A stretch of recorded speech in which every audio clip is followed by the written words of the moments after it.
This week's episode is in partnership with Intact Insurance, here for you and for everything you care about.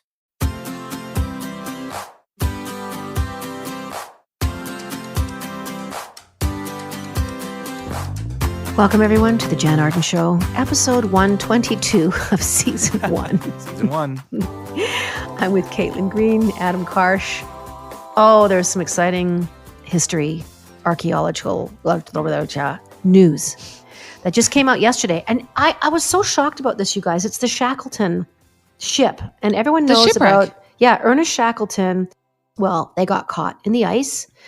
The story was one of legend of Ernest Shackleton leading his men. Nobody died. He got them all to safety. It took, I think, 3 years to get them all off this. Some were left on an island. He had to travel for 2 weeks almost with bare feet, climbing over mountains. I'm probably really exaggerating, but it was it was unbelievable. He died a young man, actually. He was in his 40s.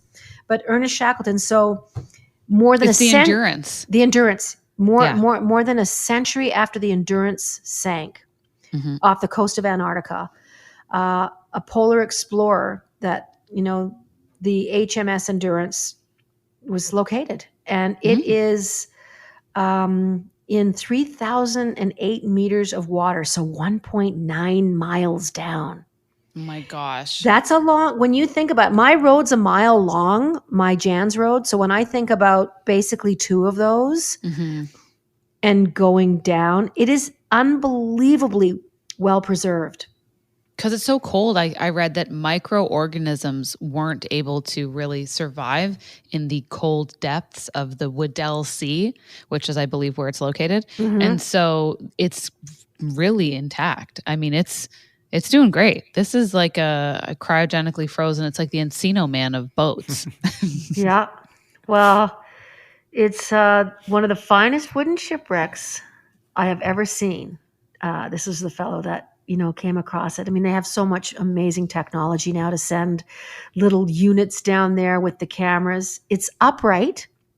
Ooh. I would do anything to go see that shipwreck. I have been so fascinated by this story. Anything that comes across online, any books, anything I can get my hands on, I will watch and read.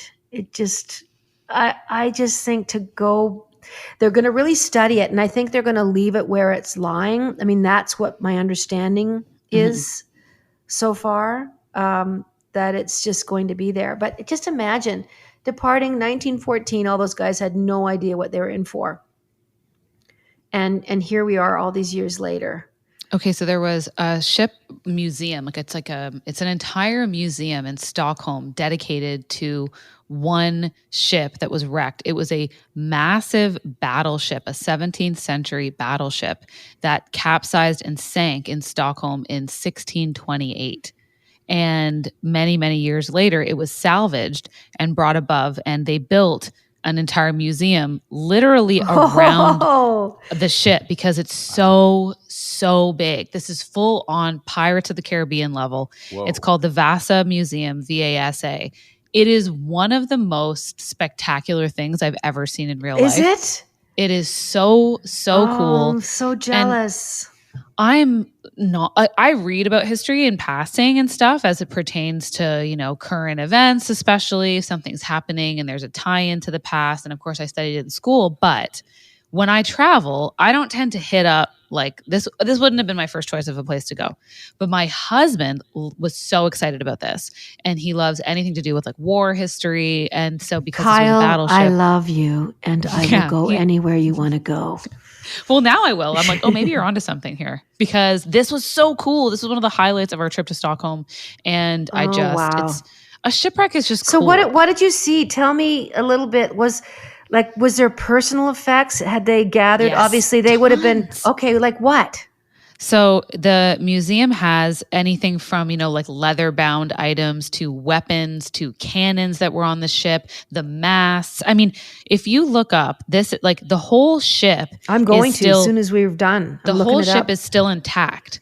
I mean, it is in this massive building that they've kind of, built around it. And they've restored, obviously, a lot of it. They've done some restoration work to it as well. Caitlin is showing me a picture on our Riverside call right now. That looks beautiful.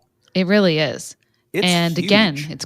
it's huge. I'm on their website. Like, I'm looking at pictures. Oh my God, it's massive. Yeah, don't imagine a dinghy, people. This is No, a 16th century battleship. Huge. That's So impressive. it's really impressive. And again, cold water does a heck of a job keeping things intact. So yeah, I loved it. I loved learning about it. And Oh, I can't imagine. I think people, given the chance, and there's a lot of people that aren't interested, but if you ever get a chance to see historical, even little towns or villages or where they've tried to preserve a way of life 200 years ago, there's so many places in every country you go to that has something very similar. I know even when I was in Ethiopia, we actually did get a chance to go to a Maasai village, but there was also one that was a little more touristy. That was a kind of a remake. There was definitely Maasai people there, but it even went back further in their history. So we were getting to see them present day in the late 90s, whereas the village that they had set up for tourism in Ethiopia, they were letting people take a glimpse 400, 500, 600 years back into a way of life. And I'm telling you right now, it was oddly very much the same 500 years later. It was really interesting. The thing about this ship that they just found, they have something called the Antarctic Treaty, and it was signed by 12 countries in 1959. And it's the closest thing basically to a constitution for this southernmost continent. So the Endurance will not be moved or taken apart. Oh, okay. So yeah. I don't know how it's going to be studied, so it will remain exactly where she is. Ships are always called a she. And it will be mapped and photographed there. So I don't know. It would be so cool to be able to bring that up and show people, but I guess it's just not part of something they want to do. And I find that interesting because there's no loss of life on that ship, Caitlin. Like it's not like the Titanic where so many bodies are where they rested, that their final resting place. And I'm sure they're strewn across, a great distance. But there was no loss of life on this ship. They were able to live on it for a long time until the ice squished it and obviously made it sink. And then they went to Elephant Island, which is another place I've always wanted to go. I've wanted to see Elephant Island, where the Shackleton crew kind of made their camp for like another 2 years. That is crazy that there was no loss of life. That is pretty, and that's a very successful and impressive rescue mission. They must have been pretty hardy fellas who were doing this excursion. Even on this Vasa ship that sunk in Stockholm, it sunk on its maiden voyage, by the way. It was at the time, I think, like the biggest battleship and like in the sea, essentially, for Sweden. Was there cannons? There were tons of cannons. Oh. There were a ton of cannons, bronze cannons and stuff. And 30 people died on that one. And it sunk on its maiden voyage. It barely made it out of the harbor, I don't think. So, like, what?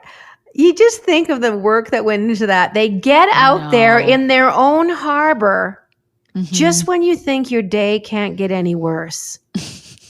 I know. Yeah, it sunk on its maiden voyage. That was it. And I guess it's very kind of embarrassing. It was the most powerfully armed warship in the world, and it had 64 bronze cannons. No. 20 minutes into the journey, the ship was hit by 2 strong winds. It heeled to port, water gushed in, and the ship sank less than a mile into the journey. And 30 people died. So, yeah, that's you think you had a bad Tinder date ever. Poor ship. Anyways, now it's a great museum. You know what? I will actually, some point in my life, I want to go see it. I definitely, you've piqued my curiosity. I love history stuff so much. And I'm interested in every part of the world. There's another thing that I've so wanted to go see in China. It escapes me the actual town, but it's where they found hundreds, if not thousands, of those clay warriors. Oh, cool. I think you've seen them. They dug them out, and whatever this emperor was, he made himself an army of these clay warriors that he was buried. There's hundreds and hundreds of them. I just saw a special on it, and the artists that made them, they're not exactly who they were, but they all have different faces. So they might have been cast from a type of a mold, but they all have specific, like a mustache is a little bit different, or their eyebrows are different, or there's just, anyway, it's all enclosed now. There's a massive building over top of it, and you can go and see that. If there's anyone out there that would like to have me on an archaeological dig, I have my own trowel. I have my own little khaki outfit. I can put that together in a heartbeat. Look at this. What? It's the Terracotta Army. I just found photos of this. The Terracotta Army. Yeah, and it was an emperor, the first emperor of China. And so this is technically a form of funeral kind of art. Yeah, and buried with the emperor, and the purpose was to protect the emperor in their afterlife. Well, talk about vanity. Yeah. What would Trump build? Maybe he would bury himself with a gold toilet, a convoy of trucks. Well, here's the thing. Can you imagine being this guy? And maybe you do get to the afterlife, but because these were inanimate objects, they just stayed here on Earth. So he gets there and he's like, yeah, finally, me and my army heading into the, hey, wait a minute. And there's just nothing. They didn't make it. Yeah. Well, it's an amazing piece of history. Thank goodness for this man's overblown ego, because they look spectacular. Yeah, the studies that they've done around that are just beyond. There's so many amazing things in the world, and there was a guy talking the other day. I listened to this channel called History Hits, and it's something you subscribe to. Are we at the end of this now? Do we have to come back? 30 seconds. 30 seconds. So You can History Hits. History Hits. If you get a chance, go on. There is a subscription, but it is so well worth the money. And History Hits is actually involved in the search of the Endeavour. So they're funding part of that as well. So your money is well spent. Anyway, I don't even know what I was going to say, so I'm just going to say we'll be right back. You're listening to the Jann Arden Show. Caitlin and Adam are here. Don't go away. Driving during our Canadian winters means being ready for anything, and that requires planning ahead. In my case, once I've secured my most precious cargo, aka my dog, and an ample selection of beverages and snacks, I make sure I've tucked away stuff like flashlights, warm blankets, and a first aid kit. You know who also likes to be prepared? The good people over at Intact Insurance. Their blog, which you can check out at intact.ca/advice, is filled with tons of useful tips and information and articles to help you and your car get ready for cold weather. Welcome back to the Jann Arden Show. I'm here with Caitlin, Adam. History. We're talking about history. And I'm absolutely fascinated by it as I'm getting older. I don't know if it's getting an older thing, but I'm just enamored with historical stuff. And I was saying in the last segment, if you ever get a chance to go and even walk through, there's museums in every town. I remember my mom and dad taking me to this little aviation museum somewhere in southern Alberta, a little town where there's like 5 houses, but there was this, it looked like a community center, but the people had put together a little museum of the town. Mm-hmm. And walking through there was fascinating. A razor that my grandfather brought up when they came up from Oregon, and just little things that the community had put together. We wandered through there for an hour, and then we went for coffee, and we had a great time. The pub that's near where I always talk about my friend Nigel, it's called the Square and Compass. It's in Dorset. It's quite a famous name. Yeah, it's been there for 250 years. They're very well known for their cider. And there's always 40 empty steel barrels outside, so you know that they're selling a bit of brewskis. Anyway, they have a part of a little wing of this pub is a museum, and it's all the fossils. It's ammonites and all those from the Jurassic Coast. And every time I go there, I've been going to Dorset for almost 25 years. I wander over there with my 7-Up, and I go through and I look at all the stuff they found on the beach, like a brass button from an admiral's uniform from the 1600s. There is crazy. So much. 1650 is not old in the UK. I'll just tell you that now. Yeah, or really in the history of the world.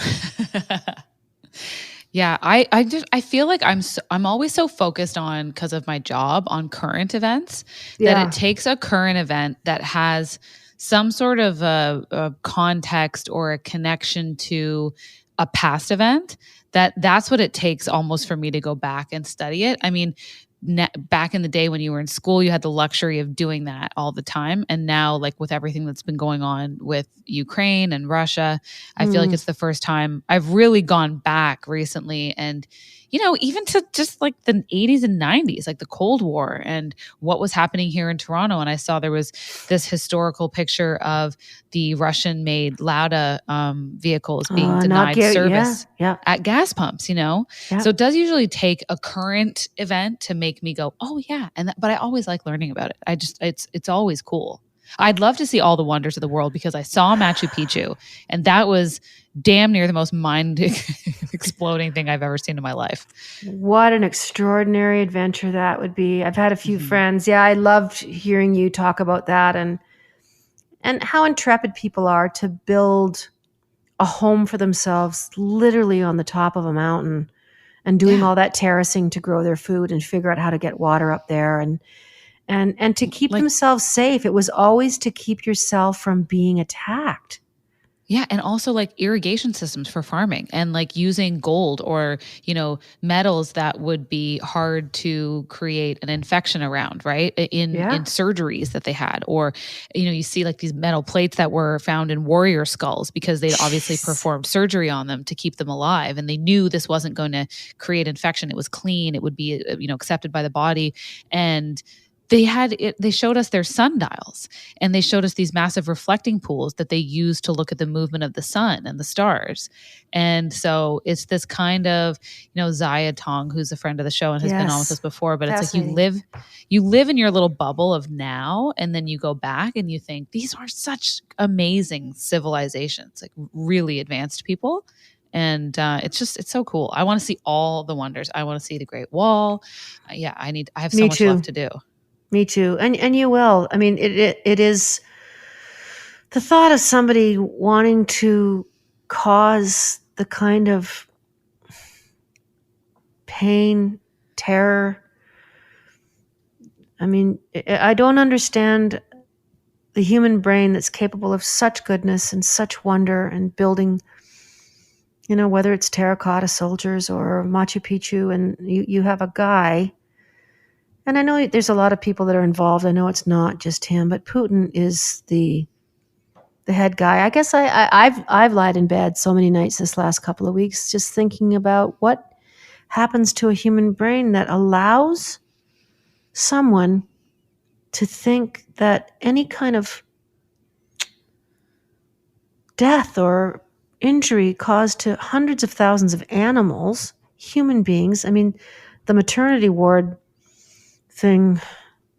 Yeah, I mean, it's just destruction, and you see it around any sort of sense of conflict. And we're talking 'Cause about he obviously just wants it. historical monuments and stuff. Mm. And you see all of these things destroyed in history. And in the UK, you think of the the bombings that happened there, of course, in the World War. A lot of us have family members who survived that. It's just so senseless, and it impacts all these regular people, 99% of the world, who just wants to get through their life and enjoy their time with their family and friends and have some meaning. And then this person's unchecked ego. And, just because Putin never went to therapy, everyone else is sitting here being impacted by this. It's the worst. It's so illogical. That's the part that drives me, makes my type of brain very, very thrown off of everything. What's the point of anything? Because one illogical person can just come in and stomp all over stuff. So yeah, they got to get rid of him. Drag his behind to the Hague yesterday. But thinking about traveling and just the wonders of the world, I'm with you. There's so many things that I want to see, and there's so many things that I want to do, and so do the 2 million people in Ukraine that just had to walk, drive, bus, crawl, hitch rides, get on whatever to get out of there. And kudos to those little surrounding countries that really don't have much themselves. I mean, even when you look at a country like Poland, it's very impoverished. There's a lot of poverty there. And absorbing these people. I love the photograph I saw last week of Polish women that had left baby carriages at the train station, so that when So when the Ukrainian families arrived with little kids, they could get off and have a cart to put their baby in so they didn't Yeah. have to carry him or her.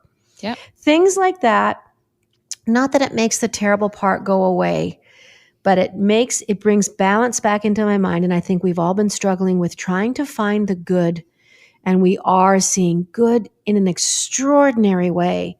Mhm. The heroism and the steadfastness of the Ukrainian president, Mhm. and what he has really risen from obscurity. I mean, certainly everyone knew about him. He was in their version of Dancing with the Stars. He was an actor. He was in the arts. So he has a very Mhm. creative brain. But to see him speaking in very human terms, like really logical terms, and not, Mhm.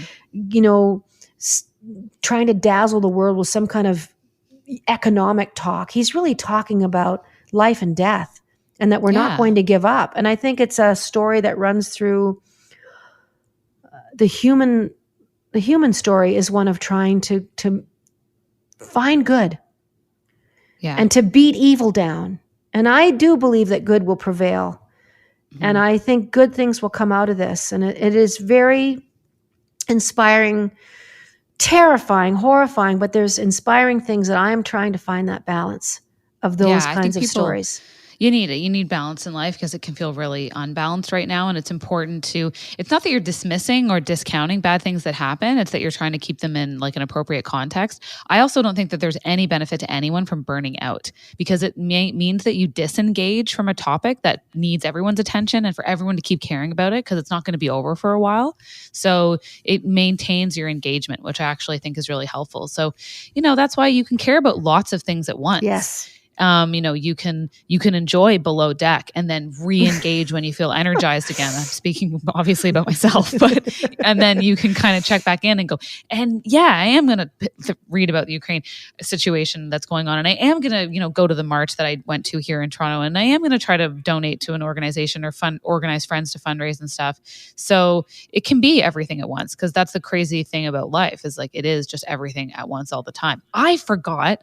And I felt like, oh, you should know this, that this Ukrainian president, Zelensky, is the person who Trump withheld aid from Yes. because he was trying to blackmail him into With the Biden son. I forgot all about that. I Yeah. was like, oh yeah, it's the same guy. This is the same guy. And I think people forget about that too, that you lose track of how many different implications there are around this conflict right now and how many warning signs there were and how Putin really thought, oh, Trump will get another term. I'm going to waltz right in and do whatever I want. And so it's not going as easily as he thought he would. Yeah, it's interesting to look at all the time. You're listening to the Jann Arden Show. We'll be right back. Driving during our Canadian winters means being ready for anything, and that requires planning ahead. In my case, once I've secured my most precious cargo, aka my dog, and an ample selection of beverages and snacks, I make sure I've tucked away stuff like flashlights, warm blankets, and a first aid kit. You know who also likes to be prepared? The good people over at Intact Insurance. Their blog, which you can check out at intact.ca/advice, is filled with tons of useful tips and information and articles to help you and your car get ready for cold weather. Welcome back. Jann Arden Show. Caitlin Green, Adam Karsh. On your coattails, Caitlin, I want to say that you do have to find time for the joy. And for heaven's sakes, everybody, do not feel guilty about laughing with your friends, about enjoying dog walks, about planning trips, about getting in the car and going for a Sunday, about going and buying something that you've been saving up for. Do not set that aside. Do not let things that are going on in the world. And I'll tell you right now, they're never going to stop going on. Mm-hmm. It's not going to suddenly halt. Ever since I was a kid, the Middle East stuff has been there constantly. Just the whole thing. There's so many things going on in Africa at any given time. So please don't negate your joy. So thank you for bringing that up, Caitlin, because I think it's important to watch Below Deck and to plan going to a movie. We've been through COVID for a couple of years. We're just now able to get back out there. My friend went to a hockey game the other day. She said she goes, usually I sit through the hockey games. I'm like, oh God, when's this going to be over? And she goes, I'm at a hockey game. Yeah. I'm having a beer. life is still out there happening, and it's always been this way. I think I shared a quote, and it was from a writer. It's just saying, in the same building where someone has just gotten engaged, another person is grieving, you're washing your face, getting ready for bed, and halfway around the world, an apartment building is collapsing. Like, this has always been the human experience. And so, I'm not trying to make everyone's brains pretzel any more than they already are, but it's just to say that don't deprive yourself of those moments of joy. I really do think they serve a useful purpose in bringing meaning into your life and allowing you to engage with other people. And also, like I said, to staying engaged in the things that matter so you don't burn out. Because if it was bad news all the time, guess what? You'd stop caring altogether as a method of self-protection. So that's what happens to some people. So don't inundate yourself with it, because Below Deck is great. And everyone really liked the Batman guys. The reviews have been great for that too. So you can enjoy that as well. That you can enjoy that. F1 racing is coming back. F1 racing. I'm going to make a point of watching F1 racing. And I have stumbled across Below Deck. And because one of the Below Deck people is following me now, Caitlin. Who? On Twitter. Whom? It's the woman Captain. Sandy? Captain Sandy follows you? Captain Sandy suddenly decided that I was worthwhile, that my tweets were exceptionally interesting. Or maybe she just liked me seeing the ever-loving hell beat out of me by the extreme right wing. Maybe she really enjoyed that. No, I think she's quite progressive, but yeah. No, but Captain Sandy, she bothered me in one recent season, though. I'm going to tell her. I'm going to DM her. Caitlin Sandy, my friend Caitlin is not happy with you right now. You weren't nice to Hannah, and that's all I'll say. Okay, let me write that down. You weren't nice to Hannah. Okay, I've got it. Yeah. Anyways, we're going to end up, don't tempt me to talk about Below Deck, because I will. I just find it so fun. But it is a nice escape.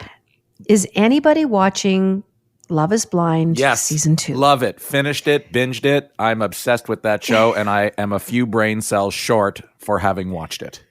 Now, why do people always follow up that with saying that it's brainless, mindless? If there was ever a time to let your mind go in, what is it? It's about love. I agree with you. No, it's about falling in love. It's about infatuation. I mean, that's a hell of a far cry from, lobbing missiles at innocent people. So, but I think your brain cells are growing. Okay. No, it's a great show. It's very bingeable. It's very addictive. It's hot garbage, but I love it. It's great. And apparently they've already filmed season 3, and I can't wait to watch it. Well, I haven't watched it yet, but everyone that is watching it is really quite loving it. And people are surprising me. I have these hardcore, badass guys that are, into Harley Davidsons that are, oh, I love that show. I would do that. I'm like, what? I would talk, you know what? It's not, everyone has their reality shows. This one is not mine. And so, but it's very popular. And you can get people unexpectedly into shows. Like, I never thought my husband would enjoy reality TV ever, and he really likes Below Deck. I even lured him into the New York franchise of Real Housewives. Oh, well, see, and here's me. I love reality TV, but you're going to laugh at me now. Victorian Farm, Edwardian Farm. Edwardian Christmas. There's one called The Manor House that I'm watching right now, and it's about these 6 British people that go into this manor house. They have to live as indentured helpers, scullery maids, someone that runs around lighting the fires, the butlers. So they're living this life for this family. And one girl's already quit because she was in charge of pots and pans. She was scullery, and it's a 60 days. It's not even a year. It's like a 60 days that you're living. She says, I can't do it. I didn't sign up for this. I'm here.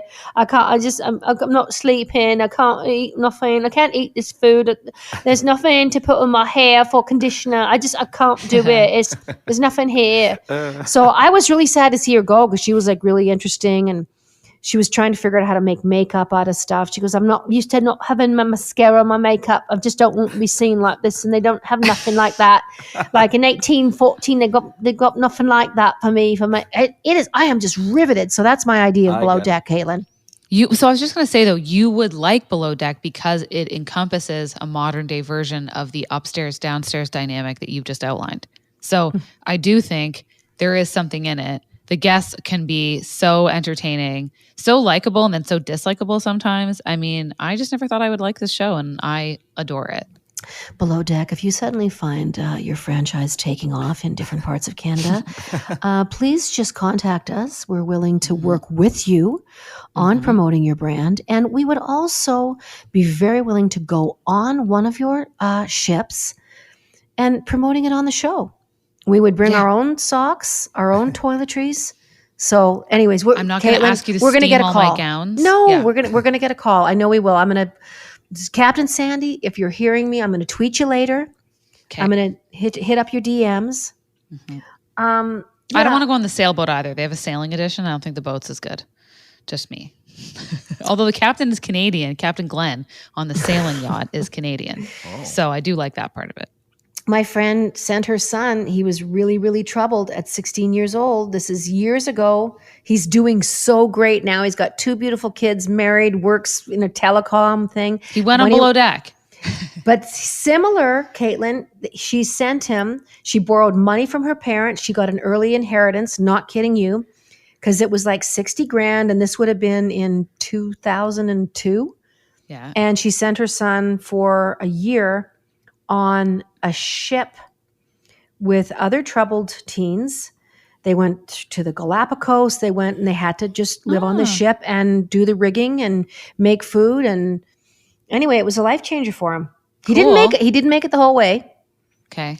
He just couldn't make it. But I think he did 6 months and his parents flew him home. But that's a long time on a boat. Yeah. Well, is it the Oceanic that went up for sale? It's 6-month cruises that go it circumnavigates the globe. So thank God Shackleton figured out how they could get around there. I don't know. I'm just kidding. But 6 months, it's sold out in 29 minutes. The rooms start at $50,000 and go up to $110,000. Wow. I'm a landlubber. I would do it. I would do it, but I can't with the dog. Oh yeah, Poppy. But yeah, I mean, I would go, like one of my bucket list trips is like the National Geographic tours that they take you on. They do Amazon riverboat cruises, which I'd really like to do. They also do trips to the Arctic and then also Antarctic, but the ships for the Arctic are a little better. So I would really love that because you can go out on Zodiacs and they include these National Geographic tour guides who are also, like licensed wildlife photographers. Great. It's really expensive. 2 weeks? Is it 2 weeks? So they vary. You can go for a 7-day excursion all the way up to 3 weeks, I think. I could probably do 2. I could do 2. And then after that, I want to be back on land. But yeah, it looks amazing. I just think it's just such an interesting, different way. It feels adventurous. And I would I'm love kind it. Of into it. I think they should do a show. They should do a National Geographic ship show.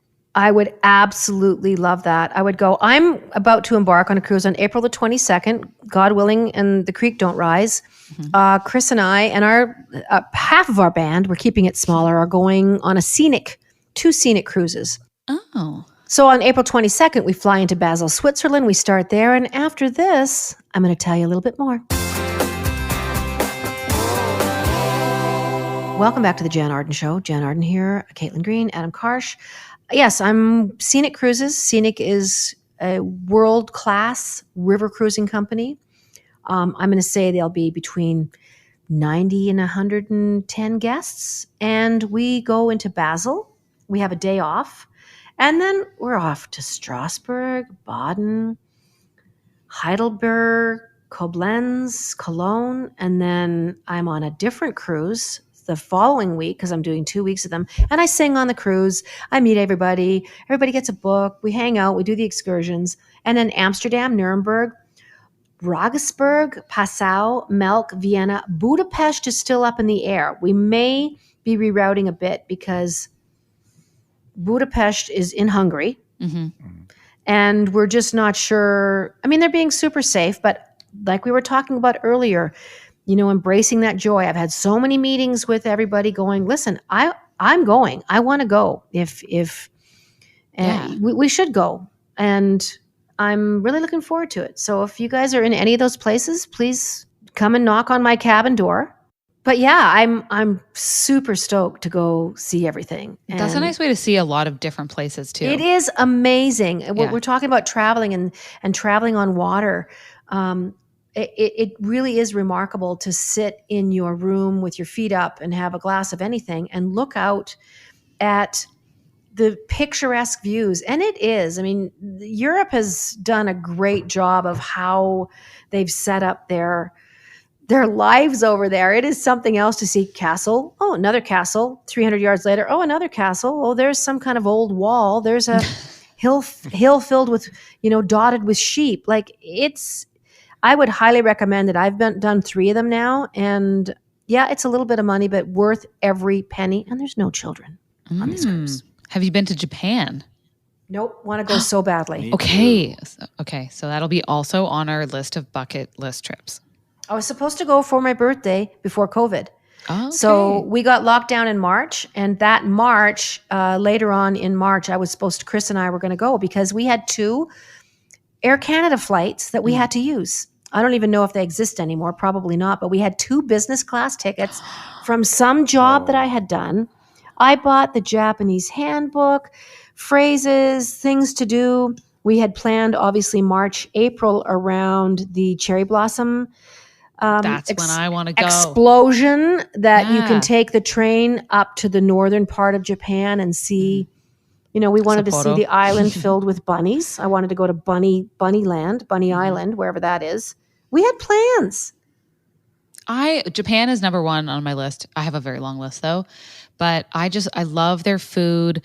I find the culture so interesting, and I've watched countless travel shows, and it's very beautiful. And there are these historic walking tours that take you through all these really amazing Japanese villages and towns. And so I think that combination of the very, very old and then the very new cutting edge in some of the cities, I love it. And I love Japanese beer.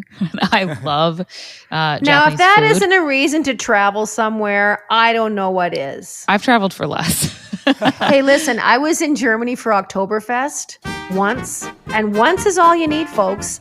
And it's back in the days when I was drinking, and I have to say, one of the funnest nights I had was in Hamburg. It was at Oktoberfest. It was called Hamburg House, I think, was this place.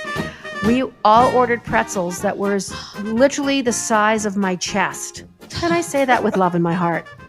And they were just big, salty, chunking, hot things. Get this. So the servers, these women, were big, buxom, elderly German ladies. And I'm going to say elderly. They were probably 50 and 60 like me, heavy set, had the aprons on, had the outfits, had trays with the biggest beers I've ever seen in my life. And I'm going to say there was 4 bottles of beer in these frosted glasses on their arms. So picture your left arm is in the air with 6 of these huge glasses of beer. Hanging on their forearm was the pretzels. No. So they would, they would stick their arm through the pretzels. They'd have like 8 pretzels dangling. And if you wanted one as she went by with the pretzels, that's how big the effing pretzels were. Well, we all had pretzels. I laughed so hard that night. We're sitting on these long wooden tables. You're talking to people from all over the world. There were these Dutch guys that were the cutest, blondest, cutest guy. Then there was like 4 black Dutch guys that were working on. They were doing something there. Anyway, we had the funnest freaking night. People from all over the world. We were a Benetton commercial on that long table. Wow. We just look like, I don't know, the United Nations. And we drank so much. A few times. Yeah, I have friends who've gone a few times, and they're my gay male friends. And there's a tent that's set up kind of for like the gay pride version of Oktoberfest. And boy, they've gone multiple times and just rave about it. I haven't been to. It is fun. I would love to go to Oktoberfest. I went to Berlin. Didn't like Berlin very much, but I would love to. I loved Berlin because I went on a walking tour of Berlin, and it was absolutely riveting. really didn't like it. Okay. And I like traveling. You guys know me. Can I ask if you were East or West Berlin? Because they really still are very different from each other. Yeah, so we were staying in East Berlin, but we moved around a lot. Like we saw it all. I liked Mitte, the middle, like the middle of the city neighborhood was nice. We went to a beautiful old ballroom. I forget the name of it. It's something ballroom, and you watch people dance, and they have an amazing beer garden. That was pretty. I will say largely definitely far and away the least welcoming people I've ever encountered in my entire life. And you couldn't pay for anything with a credit card. So you're constantly running around to try to find an ATM. And we were walking beside the Berlin Wall for so long before I even realized what it was. And then all the sightseeing stuff we did was the monument to war and tyranny. And then Checkpoint Charlie. And then we went to the Holocaust Memorial. And I was like, this is really bumming me out. And no one's being nice to me. And I can't get a decent meal. And no one will take my credit card. And I just want to go back to Scandinavia. I didn't like it, but people love Bavaria. So I've been told I have German friends, and I've been told that Bavaria is very different than Berlin, and Berlin can be quite cold. And so they said, they're like, oh, you got to go back and go to Oktoberfest and check out Bavaria. I think so too. I hope someday you'll give it a second chance, and I certainly can relate to you. There's places that I've been first time around. I'm like, I had the worst experience. Atlanta, for example. I was there, had a terrible taxi ride, had to jump out of a cab with Russ. I'm like, I can't drive with this man. I literally I chucked money into the back of the car. He's screaming at me. I wasn't going to pay him. And I remember throwing some money in there going, I've paid you. It was that bad. He was watching TV. Oh my gosh. He had a TV with an antenna sitting on the dash anyway. But I gave it a chance again because I had to go back and play. And I ended up in the most, I had thought so weird about Atlanta, and then I had the best time. So I have a way different idea about it. So sometimes you just don't do that in relationships. Never give people a second chance. But with cities, I'm open to being wrong about Berlin, but and it's funny because people were always like, oh, the least friendly people are always in Paris, or insert whatever city they felt people were mean to them in. I've had the friendliest time of my life in Paris. So many locals recommending great, amazing spots. A bartender took my husband and I to his favorite place. We're talking to you about your travel ideas. I want you to we're going to do a whole thing on Caitlin travel tips. Okay. Folks, look forward to that. You're listening to the Jann Arden podcast. Thank you for listening. Thank you for subscribing. Hit us up. Give us a review. Hit that 4 stars. We'd even go for 3 stars. But if you hit subscribe on any of your favorite things, it'll just show up and you won't have to search for us. On behalf of myself, Caitlin, Adam, toodly-doo.